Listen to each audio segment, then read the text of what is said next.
Pemirsa, Anda kembali menyaksikan Breaking News TV One dan kami akan mengajak Anda kembali berdialog dengan Profesor Ion Fitner, ini selaku Kepala Pusat Kajian Pesisir dan Kelautan IPB ya, Prof.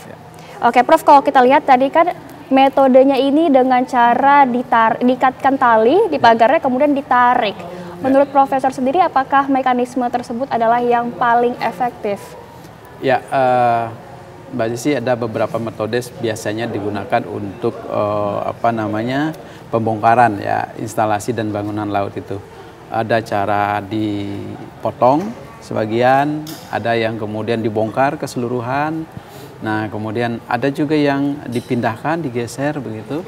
Nah, itu macam-macam. Tetapi saya kira dalam konteks pagar laut yang memang dibuat dari bambu ini memang harusnya dibongkar keseluruhan. Jadi kalau saya dengar tadi dari Pak Ipung dan Pak Endi itu bahwa akan ada diikat, ditarik supaya semua bambu terangkat.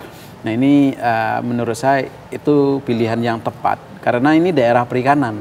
Jadi kalau itu dipotong maka nanti bisa jadi masalah baru. Tercangkut jaring, tidak bisa digunakan karena kolom perairannya masih ada sisa dari bambu-bambu itu. Maka metode pengangkatan dan pencabutan keseluruhan itu saya kira pilihan yang paling bagus, dan kemudian nanti bambu-bambu itu dikembalikan ke darat ya untuk ya supaya tidak mengganggu pelayaran. Karena kalau seandainya dipotong bisa jadi ada yang nyangkut, jaring, kapal, sangkut, dan juga sampah-sampah akan jadi persoalan berikutnya begitu. Saya kira ini sudah pilihan yang tepat menurut saya. Pilihan tepat. Ya. Oke. Kalau kita lihat, Profesor, kita lihat ini di pesisir utara ini sudah mulai ya para anggota pasukan gabungan ini sudah mulai berbaris. Nah, Profesor, kalau kita lihat ini adalah gambar peta dari pesisir Kabupaten Tangerang. Ya. Ini peta dari pesisir Tangerang yang kemarin kaitannya dengan pemagaran laut dan sertifikat yang dikeluarkan di laut itu. Saat ini kan ATR BPN masih menunggu apakah menurut peta yang terdahulu, karena ada beberapa data yang mau diverifikasi saya dengar, yaitu peta informasi batas pantai tahun 1982, 3, 4, dan 5 gitu. Jadi kemudian sehingga ini menjadi dasar keluarnya sertifikat. Tetapi kalau kita lihat ini kebetulan peta tahun 1985 dengan garis pantai yang tahun 2024. Kita coba overlay. Ini kita di pusat kajian kita coba lihat seperti apa sih sebenarnya perubahan yang terjadi. Nah, ini mungkin nanti bisa diverifikasi. Ini juga belum final. Boleh diverifikasi karena yang resmi mengeluarkan itu BIG, Badan Informasi Geospasial. Tetapi karena akses peta juga bisa dilakukan oleh siapapun, ya kita lihat bagaimana perubahan garis pantai yang kemudian itu menjadi dasar adanya sertifikat.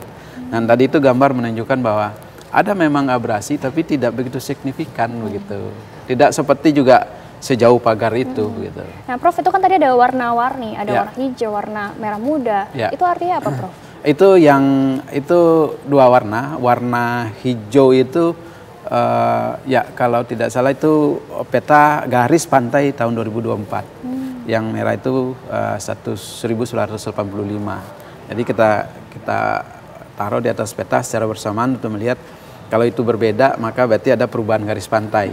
Kan disampaikan oleh ATR BPN bahwa perubahan garis pantai yang cukup besar, yang sebenarnya dulu laut itu adalah daratan sehingga sertifikatnya keluar.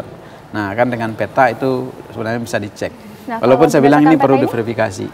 Kalau dari peta ini menurut saya area pagar laut yang dibuat itu lebih jauh ke tengah dibandingkan dengan garis pantai yang kita periksa tahun 1985 begitu. Tapi saya sekali lagi nyampaikan karena ini bisa diakses semua orang, tapi mungkin nanti keputusan finalnya dari BIG ya dan Informasi Geospasial itu akan disempurnakan gitu. Apakah memang kemudian sebelumnya ada daratan di situ atau tidak? Iya, betul. Prof, kita akan melanjutkan ini, kami akan melihat ya pemirsa bagaimana proses pembongkaran pagar laut. Saat ini reporter kami Atika Harahap sudah mulai mendekat ke area pagar laut. Selamat pagi Atika, bagaimana kondisi terkini di sana? Ya baik, selamat pagi Zinka Nela dan juga pemirsa. Kalau kami gambarkan saat ini kami sedang menggunakan kapal Hiu 10 atau ini merupakan kapal sedang yang mana sebelumnya tadi kami menggunakan kapal pengawas Korka 2 yang bersama dengan pengawas sumber daya kelautan dan juga perikanan tadi PSDKP, dan tadi kami para awak media juga beberapa para tim ini sedang menuju ke TKP atau dari pagar laut yang berada di perairan Kabupaten Tangerang, Banten. Kalau kami gambarkan Zinka Nela dan juga pemirsa, saat ini posisi kami kurang lebih 1 mil ataupun kalau masihkan ini tadi dari humasnya sekitar 1.800 meter menuju ke pagar laut di perairan Tanjung Pasir, Kabupaten Tangerang, Banten. Yang mana kalau kami mendapatkan informasi hari ini kurang lebih total ada 2.623 personil yang akan turun melangsungkan begitu ya operasi pembongkarannya hari ini, yang mana 2.623 personel ini merupakan gabungan dari KKP, kemudian juga ada TNI Angkatan Laut, lalu ada Polair, KPLP, Bakamla hingga dengan Pemprov Banten. Adapun nantinya sarana yang digunakan untuk mekanisme pencabutan pagar laut diantaranya ini akan ada 4 kapal pengawas, kemudian 1 sea rider, 1 tugboat, 1 URC dan juga 4 RIP begitu ya, ataupun ada 4 kapal karet. Saat ini kami menggunakan kapal sedang untuk mendekat nantinya ke TKP pagar laut yang ada di sepanjang Tanjung Pasir Kabupaten Tangerang, Banten, hingga nantinya kami memang rencananya akan menggunakan kapal karet juga untuk melihat lebih dekat lagi bagaimana operasi pencabutan pagar laut di perairan pesisir Tanjung Pasir Kabupaten Tangerang, Banten. Namun memang kalau untuk melihat rundown yang kami dapatkan dari pihak KKP begitu ya, nanti peninjauan dan juga pelaksanaan pembongkaran akan berlangsung pada pukul 11 kurang 15. Kemudian memang untuk mekanisme, metode dan juga alatnya ini memang sudah diinformasikan begitu ya. Kalau alatnya seperti yang kami dapatkan dari pihak KKP, nantinya juga akan menggunakan sejumlah sarana, 4 kapal pengawas, 1 URC, 4 RIB, 1 sea rider dan juga 1 tugboat. Kalau kita melihat dari pembongkaran perdana kemarin di hari Sabtu 18 Januari 2025, ini untuk mekanisme pencabutannya dari pihak KKP dan juga TNI Angkatan Laut ini menggunakan tali tambang yang kemudian dikaitkan ke bilah-bilah pagar lautnya. Namun memang hal itu sempat ditunda karena memang hal itu dinilai kurang efektif untuk pencabutan pagar lautnya, sehingga memang kemarin sempat ditunda untuk melakukan evaluasi terkait mekanisme, metode dan juga alat yang digunakan. Hari ini